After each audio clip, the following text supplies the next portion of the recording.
The Hydroid Rework in Update 21.4 was more of a stat change rather than a complete rework, as besides some good synergy that I will soon discuss, his abilities all function the same as they did before. His armor was buffed from 65 to 200, and his shield got a nice bump from 345 to 375 at max rank. Going down the list of abilities, his first, Tempest Barrage, deals a little more damage than it did before at the cost of no longer dealing finisher damage, so the damage will be blocked by armor and thus very quickly lose its damage potential against said armored targets. The ability can now be held for a moment, which doubles the damage and energy cost as well as increasing the duration, and it can be held to pinpoint the location before releasing automatically after a moment or two. His second ability, Tidal Surge, is identical to before, but instead of bumping enemies forward, it will often latch onto and hold enemies, assuring at least some of them are pulled to Hydroid's stopping point rather than simply pushed forward. His third ability, Undertow, got a much needed damage buff which scales the longer the enemy stays under the pool. In fact, it might scale even infinitely, as when I tried to drown level 145 bailiffs, which have a lot of health, the ability killed them after going past 3000 damage a tick with no signs of stopping.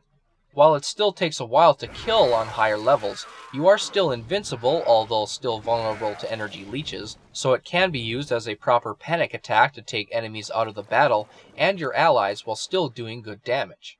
You can also move in any direction at the cost of a decently high energy per second, and enemies at the edge of the puddle will emerge out of the puddle when you move away.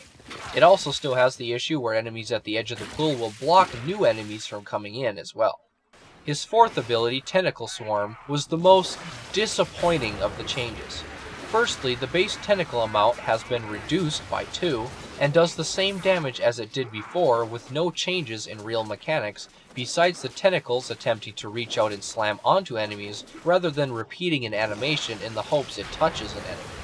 The most disappointing factor of the ability now is the monster that spawns at the casting point. Funnily enough, I made a buff suggestion post about Hydroid on the forums well over a year ago, and in it, my suggestion for Tentacle Swarm was to change the ability to a monster that lives under the surface of the map, coming to grab up unsuspecting enemies for bonus damage. So you can imagine my joy when seeing the monster spawn at the casting area, and my disappointment as I realize it's only visual. That's right, all it does is spawn, then dive under the ground, and vanish. Doesn't chase down enemies, nor even damage them as far as I can tell. The only saving grace to this supposed ultimate ability is the fact that you can hold it down like Tempest Barrage, which doubles or nearly doubles the amount of tentacles, but doesn't increase the damage, duration, or range at all. Now for the synergy part that I mentioned. All his abilities can now be cast while Hydroid is in his Undertow ability. Tempest Barrage acts the same and can be still charged up, but Tidal Surge can be cast to speed Hydroid forward at half the range, which if built without negative duration uses less energy than manually moving the puddle to a location, so it's a good way to relocate his puddle without using massive amounts of energy.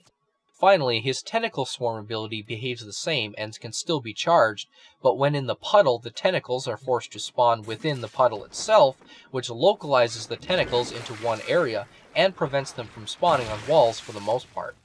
My biggest complaints about Hydroid at the moment is the removal of finisher damage from his first ability, which requires his augment to deal damage to enemies with armor now, the monster from his Tentacle Swarm just being a prop, and the fact that Hydroid still only has 150 base energy. Because his puddle disables energy gain and can be drained by energy leeches nearby, you will only have enough energy to cast a few of his abilities, and that is assuming you are not healing your allies with Curative Undertow, in which your energy will be drained obnoxiously quickly. My guess is Hydroid Prime will probably have more energy to account for his new synergy, however Hydroid right now can still suffer from his average energy pool. Thanks for watching.